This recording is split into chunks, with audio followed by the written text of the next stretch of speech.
तर चला तर आज आपण नागपूर जिल्हा निवड समिती अंतर्गत जे अपडेट आलेलं आहे त्याच्या संदर्भातला अपडेटेड व्हिडिओ मी तुमच्यासाठी घेऊन आलेले आहे। 2 सप्टेंबर 2024 रोजी हे कंत्राटी ग्रामसेवक भरती जी आहे तर त्याच्या संदर्भातला आलेला अपडेट आहे। अंतिम निवड यादी व प्रतीक्षा यादी संदर्भातलं नागपूर जिल्हा परिषद भरती 2023 जी आहे, सरळ सेवा भरती 2023 त्याच्या संदर्भातले संपूर्ण अपडेट आहे। तर रोल नंबर, रजिस्ट्रेशन नंबर म्हणजे जे ॲप्लिकेशन नंबर, रजिस्ट्रेशन नंबर आहे ते, जेंडर आहे, जन्मतारीख, उमेदवाराचं नाव आणि टोटल मार्क आणि निवड झालेले जी कॅटेगरी आहे तर त्याच्यानुसार ही नागपूर जिल्हा परिषद भरती कंत्राटी ग्रामसेवकसाठी पात्र झालेल्या उमेदवाराची नाव यादी जी आहे तर ती अशा प्रकारे प्रसिद्ध झालेली आहे।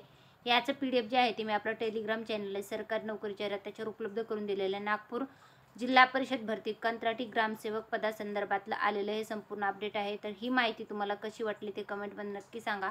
व्हिडिओ आवडला असेल तर व्हिडिओला लाईक करा, तुमच्या सर्व मित्रमंडळीपर्यंत व्हिडिओची लिंकला शेअर करा व अशाच प्रकारची माहिती पूर्ण व्हिडिओ पाहण्यासाठी चॅनल सबस्क्राईब करायला विसरू नका। व्हिडिओ शेवटपर्यंत पाहिला असेल तर खूप खूप धन्यवाद। नागपूर कंत्राटी ग्रामसेवक संदर्भातलं आलेलं हे अपडेट होतं। Thanks for the watching.